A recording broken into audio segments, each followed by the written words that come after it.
seria legal também falar sobre o Supremo.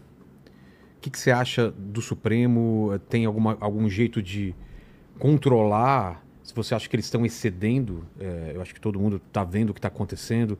A gente fez um programa aqui sobre o Master, né, sobre as ligações e tal. O que você tem para falar sobre isso? Eu sou o único pré-candidato que fala de todo o problema que envolve o Supremo. Exato. O único. Para ser justo, o Zema não fala de todo o problema, mas ele fala também do problema. Ele tá inclusive, comprando uma briga aí com o Gilmar. Tá, e eu acho bacana. É útil ele falar também. É que o problema é que quando o problema envolve os Bolsonaro, o Zema some. É o intocável do Zema, o Bolsonaro. Flávio Bolsonaro fez um acordo com o Xandão e com o Alcolumbre pra tirar a CPI do Banco Master e votar a dosimetria. Cadê aí a galera? Cadê o videozinho de IA? Tem que bater no Flávio. A Operação Lava Jato foi destruída e o STF só tem todo esse poder porque os Bolsonaro, por conta do Flávio, do problema da rachadinha que envolvia o Flávio, fizeram acordos com o STF. Fizeram as nomeações, destruíram o CPI da Lava Toga. O Bolsonaro vetou o fim das decisões monocráticas que passou na Câmara e no Senado. Ora, os superpoderes do STF são consequência do péssimo governo do Bolsonaro no trato disso.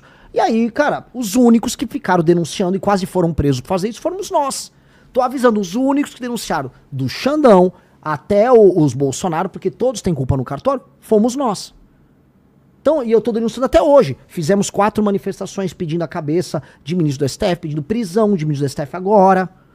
E por conta do escândalo agora do Banco Master, que é o maior escândalo de corrupção da nossa história. Só que o problema do escândalo do Banco Master é assim, as pessoas vão contar historinhas. A esquerda conta só a história que envolve a direita. E a direita conta só a história que envolve a esquerda. Então eu queria pedir pra todo mundo, vamos contar a história toda? Vamos contar que boa parte do crescimento do Banco Master aconteceu durante o governo Bolsonaro. Que houve MP que passou durante o governo do Bolsonaro, do senhor João Roma, que beneficiava as empresas que faziam crédito consignado. Dentre elas o próprio Banco Master que vivia de crédito cesta. E que isso passou durante o governo Bolsonaro. E que por coincidência o governo Bolsonaro, tanto o Bolsonaro quanto o Tarcísio, receberam doações do Fabiano Zettel. E depois o Tanuri, que é o sócio oculto do Banco Master, tanto no Paraná do senhor Ratinho, quanto em São Paulo do senhor Tarcísio, participaram de operações de privatizações estranhíssimas, que terminaram turbinando o caixa do Banco Master. Tudo isso público notório, não é minha opinião. Não vamos falar da parte que envolve a direita, que da esquerda a gente já sabe, o crédito cesta, que é a base do escândalo do Banco Master, começou com o PT. E o PT quer acabar. Só que envolve também o Centrão, envolve o mapa do Alcolumbre, que enterrou, junto com o Flávio Bolsonaro, com o governo, com todo mundo, com o STF, a CPI do Master. Ficar falando só de parte, não, eu vou contar aqui, vou contar o que você não sabe. É muito legal pra você agradar o bolsonarista e o petista. A turma de esquerda também tem os dossiês do Banco Master deles em que o Lula não existe, que o Guido Mantega com o contrato dele, que na verdade só estavam prestando consultoria. Porra, cara, isso é picaretagem. Não dá você ficar contando a história, a meia história só pra você agradar uma bolha. Por isso que a gente tem essa história de polarização. Porque o eleitor tá como um mongoloide, um retardado. Então assim, você é de direita? Sim, eu odeio o comunismo. O Banco Master só tem a ver com o Lula, tá? São esses poderosos aí. São os do cara. O cara, é. E aqui? E você de esquerda? É tudo culpa do fascismo do Bolsonaro. O Lula não tem nada a ver. O cara, que bom. E aí, tudo mantado com um débil mental. Então vamos falar todo mundo, de todos os envolvidos nessa história, temos que ser sincero. Isso aqui não falam, cara. Dos que estão, tem até aí o pessoal aí na tela, dos que falam do Banco Master só tem eu e o Zema. Eu e o Zema. E eu conto a história toda. E vai rolar todos. E vai rolar delação, você acha? A questão é assim, vão homologar a delação? Como funciona? Precisa homologar a delação. Se não, não vale nada. Putz. Só que tem uma fila de delações. Tem a delação do Vorcaro, do Fabiano Zettel, do ex-presidente do BRB. Tem essa pressão pela delação. E tem hoje um ministro do STF, agora eu vou ser sincero, nomeação do Bolsonaro, que se provou no começo ruim, mas hoje muito boa, que é o André Mendonça, que vem se comportando de maneira republicana. E o André Mendonça tá sendo republicano nisso. E ele tem que ter o apoio para levar à frente a delação. Porque tá todo mundo com medo. Se a delação do Vorcaro vem, se a delação do Vorcaro sobe pro STF, o STF cai. É isso, não só o STF. Boa parte dos presidentes de partido caem. Boa parte de governadores caem. Se explicar a relação do Tanuri com o que aconteceu na Sabesp Nemar em São Paulo, do Crédito Cesta com o PT da Bahia, acho que é Copel lá no Paraná com o Ratinho, que inclusive a galera do MBL lá do Paraná, Pedro Deirô, Bertolucci, descobriu tudo, junto com o Metrópolis. A nossa equipe fez pesquisa e o Metrópolis também descobriu, o Estadão descobriu, a gente fez parte ali das investigações. Pois bem, nós fizemos o estrampo. Temos que descobrir. O Ratinho viu que a casa caiu dele, ele até tirou a candidatura. Pois é. Não é lógico, ia ter que explicar em público por que a família dele tinha sociedade com a turma ligada ao Master e com a própria turma do JBS, que a JBS Friboi também tá nesse esquema. Então a real é essa. A real que, assim, todo mundo quer contar a história pela metade, a gente tem que contar a história inteira. E o que significa o que aconteceu com o Messias aí, que rejeitaram? Qual é o recado que... São muitos recados. O recado, vou dar um exemplo, um recado. O recado de uma ala do STF, de que o Lula tá ficando hiperpoderoso e que vai ter que sentar e conversar.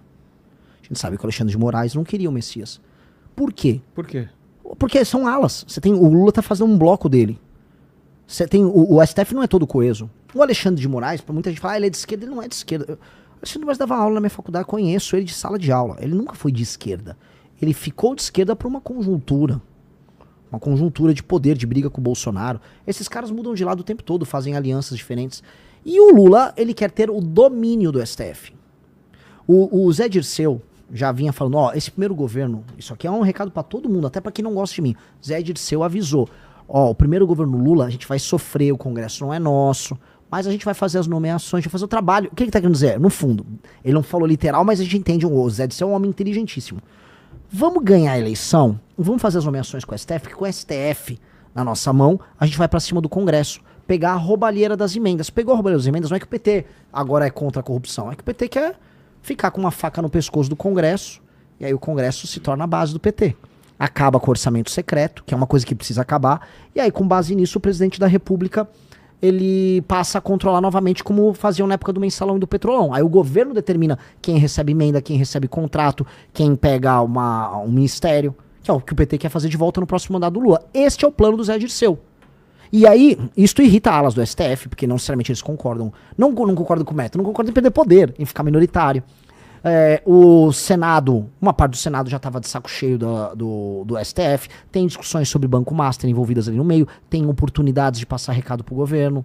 Tem muita coisa. Foi assim, foi um evento único, né? A última vez foi acho que 1894, me corrijam aí, façam um fact-checking aqui. A última vez que, né, não passaram uma indicação. Então um recado, é um recado de uma força política enorme contra o Lula. Olha, não vai ser assim que a banda toca. A gente já entendeu o teu plano para pós 2026. Se você ganhar, você não vai controlar a gente. Até porque o STF, percebam assim, isso aqui também nenhum dos outros pré-candidatos vai explicar para o eleitor. O Flávio Dino, ele tá investigando, e não é de hoje, as emendas dos principais líderes partidários do Brasil. Essas emendas, são as emendas do orçamento secreto, quase todas envolvem crime.